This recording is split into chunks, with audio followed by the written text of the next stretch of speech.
Ya, Shalom, selamat malam. Kami bersyukur kepada Tuhan, ya Bapak ya, karena kita masih diberi kekuatan oleh Tuhan. Amin. Di minggu menjelang Paskah ini, ya Kamis Putih. Ini kami ingin merenungkan, menserikan firman Tuhan, bagaimana pengorbanan Yesus di atas kayu salib. Ya tentunya itu adalah sukacita yang besar bagi umat Kristen ya. Karena kita boleh diberikan satu kekuatan penuh bahwa kita boleh diselamatkan. Nah, malam hari ini kami akan berdiskusi dengan Bapak Pendeta Syihar Siotan MTH. Kenapa sih Yesus harus ke salib, Pak? Ya. Bukankah Yesus bisa menyelamatkan kita dengan cara yang berbeda? Kenapa dia harus mati di salib, Pak? Apakah Tuhan kita itu adalah Tuhan yang lemah? Baik, jadi ini sangat menarik pertanyaan karena Tuhan itu Maha Kuasa ya. Itu juga yang selalu ada di Facebook yang dipertanyakan oleh saudara-saudara kita.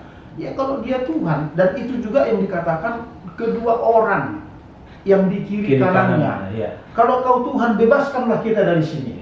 Kenapa harus disalib? Ya. Tapi Tuhan tidak menjawab. Justru satu orang berkata, lu jangan ngomong begitu ya. Kalau dia ini itu kalau dia orang Betawi ya. Kalau dia ini memberitakan kebenaran. Kalau kita memang bajingan, penjahat, kita wajar disalib. Lalu dia berkata apa? Tuhan, kalau kau nanti di surga ingat aku ya. Apa kata Yesus? Inilah bukti dia Tuhan. Hari ini juga kau akan bersama-sama aku di sorga atau di Taman Firdaus. Artinya apa? Yesus menentukan manusia itu ke sorga atau ke tidak gitu loh. Nah, kenapa dia disalib? Itu adalah menggenapi apa yang tertulis di dalam perjanjian lama. Itu yang dikatakan tadi, saya katakan Kejadian 3:15 digenapi di situ ya, Injil yang mula-mula. Kemudian Yesaya 53 ya, bagaimana dia disalib, rupa pun tidak ada, disiksa, diludahin, semua penggenapan.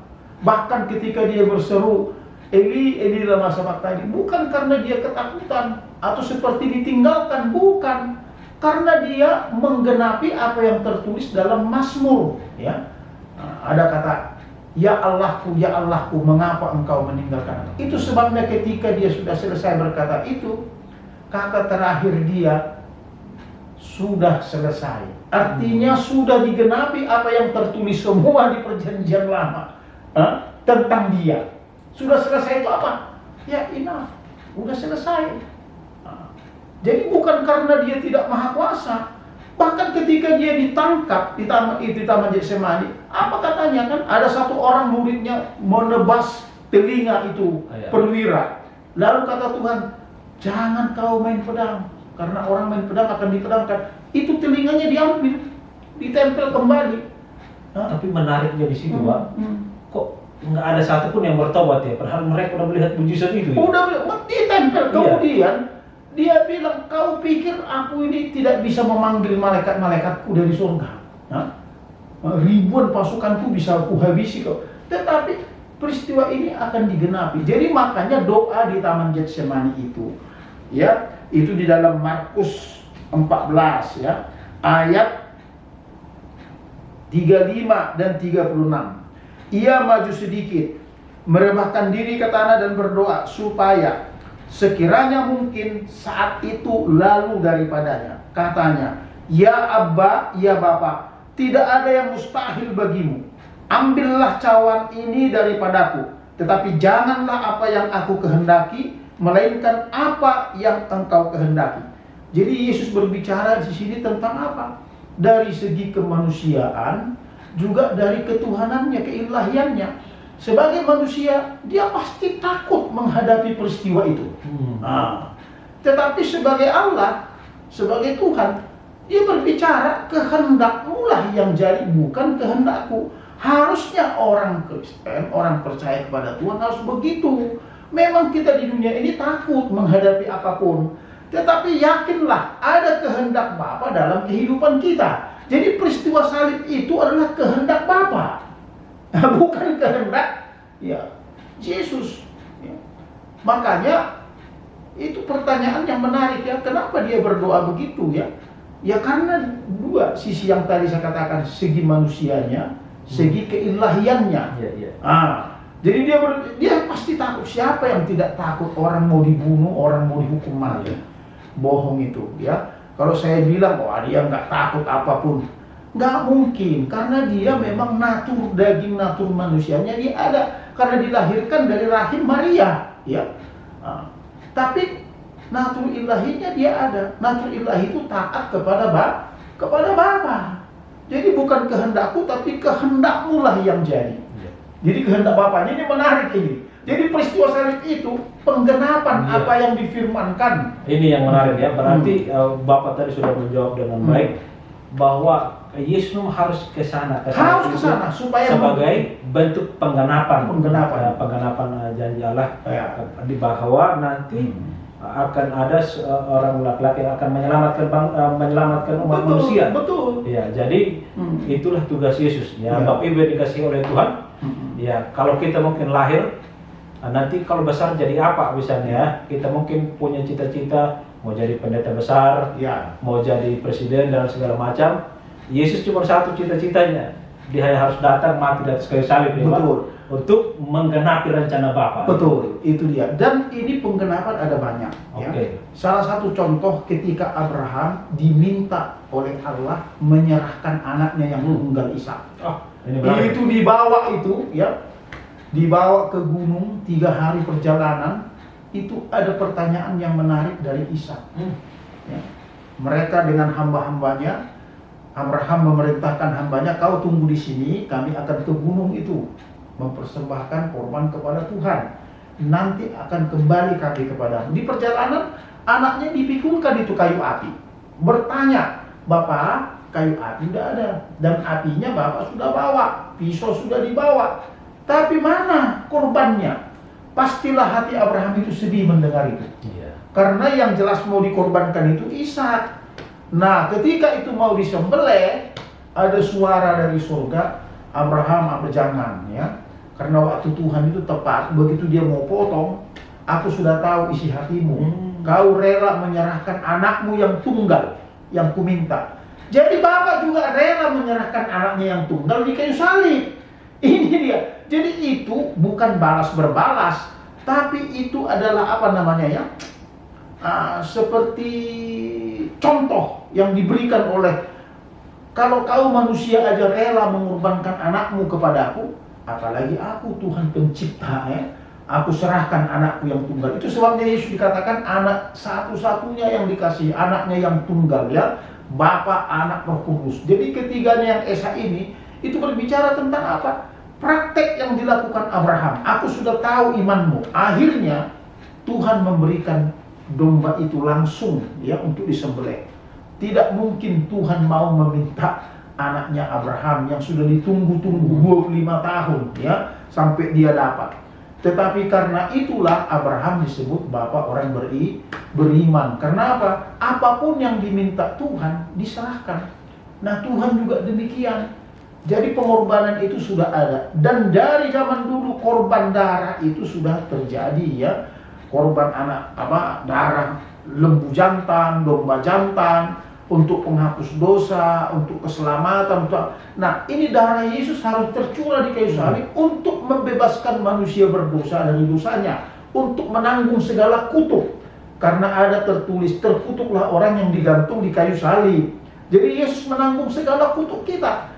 Kemudian manusia yang percaya kepadanya tidak ada lagi kutuk-kutuk. Yang ada adalah kasih karunia Allah. Ya, disitulah terjadi pertukaran.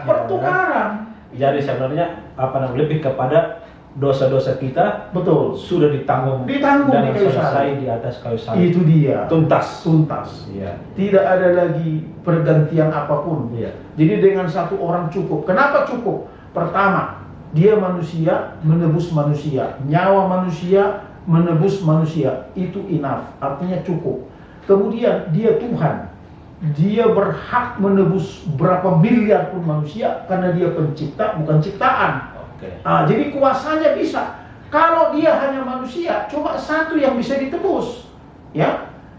Kalau dia hanya sebagai Tuhan, ya dia tidak adil hanya menebus begitu. Karena upah dosa itu maut. Jadi kematian maut di kayu salib itu, itulah upah dosa. Maka kematian di kayu salib itu bukan kekalahan, itu kemenangan. Tuhan mengalahkan kuasa iblis di kayu salib. Oke, menarik ini, Mama. Jadi justru itulah sebenarnya ya, sebelum dia sampai ke salib, Ya, iblis itu berusaha menggoda dia ya. supaya jangan ke sana. Ya, jangan sampai ke sana. Iya. Karena dia tahu kematiannya di atas kayu salib memenangkan dia dalam Betul. pertandingan iman sebagai Iya. manusia ya. Betul. Bahkan sebagai Allah itu Sebagai sendiri. Allah. Oke. Jadi sebenarnya memang saudara yang dikasih oleh Tuhan memang dia harus ke salib Ya. untuk memenangkan pertandingan iman pada akhirnya. Dan dia harus menjadi manusia dan menjadi Allah di salib itu. Iya. Sehingga semua manusia yang percaya kepadanya dijamin masuk surga. Jelas itu ya. Amin. Ya, adanya itulah perenungan kami malam hari ini Ya. sebagai bentuk refleksi kita ya Pak ya. Ya. Bagaimana Tuhan menebus kita di atas kayu salib. Ya. Oleh karena itu, Bapak Ibu, saudara yang dikasihi oleh Kita Tuhan, merayakan Jumat Agung. kita boleh besok merayakan Jumat Agung. Itu menandakan mari kita menghormati Jumat Agung ini Betul. sebagai bentuk pengagungan kita kepada Tuhan. Amin. Ya. Ya. Ya. Dia sudah berikan segalanya bagi kita. Ya. Dia sudah berikan segalanya bagi kita. Jadi kita yang sebagai pengabar Injil, beritakanlah Injil. Betul. Yang bekerja dimanapun, bekerjalah dengan sungguh-sungguh seperti untuk Tuhan, Betul. bukan untuk manusia. Amin.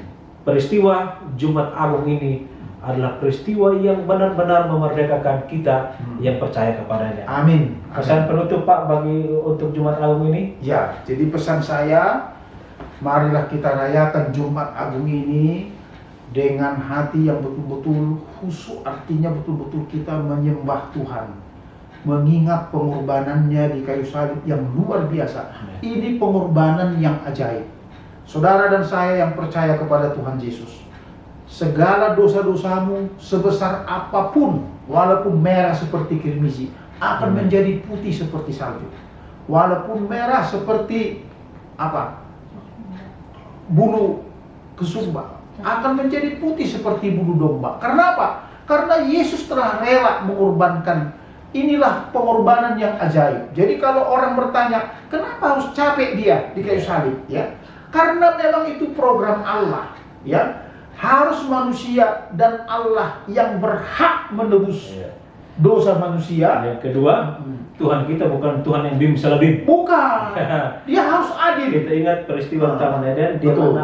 peristiwa penciptaan. Betul. Dia menata hari pertama, hari Hari kedua, kedua. hari ketiga, sampai hari keenam. Itu menandakan bahwa Tuhan kita adalah Tuhan yang butuh proses, Ya. yang mau mengerjakan dengan proses, bukan monster. Karena di dalam Kejadian dia berkata, upah dosa itu maut. Ketika kau makan buah maka engkau akan mati. Jadi kematian itu harus ada. Iya. Ya, upah dosa itu maut.